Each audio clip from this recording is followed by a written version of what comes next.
Assalamualaikum warahmatullahi wabarakatuh.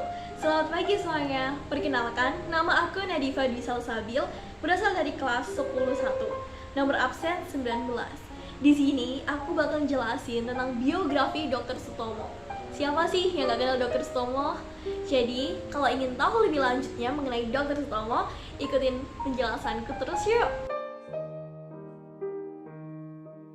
Dr. Sutomo merupakan seorang putra dari kedua pasangan Raden Suwaji dan Sudarmi Suwaji Putro dengan latar belakang keluarga priayi zaman itu. Sementara sang kakek, Raden Ngabehi Singawijaya, beliaulah yang membentuk karakter Dr. Sutomo seperti taat dalam beragama, rajin beribadah, dan memiliki pendirian yang teguh. Dr. Sutomo juga lahir pada tanggal 30 Juli 1888 di Ngepeh, Nganjuk, Jawa Timur.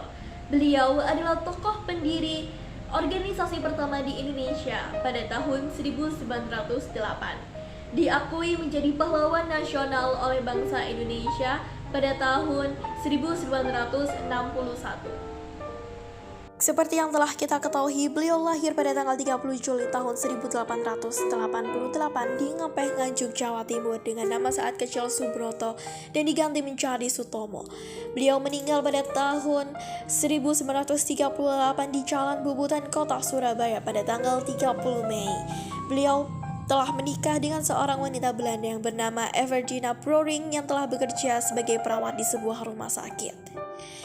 Beliau juga telah menempuh beberapa pendidikan di berbagai tempat seperti Sekolah Rendah Bumi Putra di daerah Malspati, Madiun pada usia 6 tahun dan dilanjutkan ke Sekolah Europe Lagere School ILS di daerah Bangil, Jawa Timur dan kemudian dilanjutkan lagi di Sekolah Kedokteran Bumi Putra atau Stovia di daerah Batavia pada usia 15 tahun. Dr. Sutomo juga memiliki beberapa hal positif seperti yang pertama, sebagai salah satu langkah awalnya, Dr. Sutomo mendirikan organisasi yang bernama Budi Utomo yang pertama kali di Indonesia pada tanggal 20 Mei 1908 yang berisikan para pemuda-pemudi penerus bangsa Indonesia.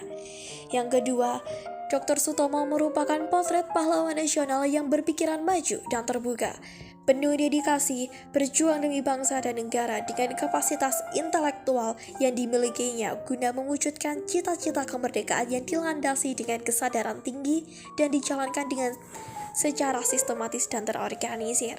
Yang ketiga, membangkitkan semangat para pemuda Indonesia untuk menciptakan tombak awal dari perjuangan nasional dan menjadi inspirasi berdirinya organisasi modern lainnya. Yang keempat, tak jarang juga beliau sering terlibat dalam bidang politik dan mencari hubungan dengan pelajar lain untuk membentuk perhimpunan pelajar. Dr. Sutomo, sang pendiri organisasi pertama di Indonesia, sekaligus pelopor berdirinya organisasi lainnya. Sejak berdirinya Budi Utomo tahun 1908, menjadi awal maraknya pergerakan nasional bangsa Indonesia untuk memerdekakan diri. Ketika akan membuat organisasi Budi Utomo, beliau akan melakukan diskusi bersama rekan-rekan beliau dan mengadakan pertemuan dengan mahasiswa Stovia di ruang anatomi Stovia dan menghasilkan organisasi yang bernama Budi Utomo.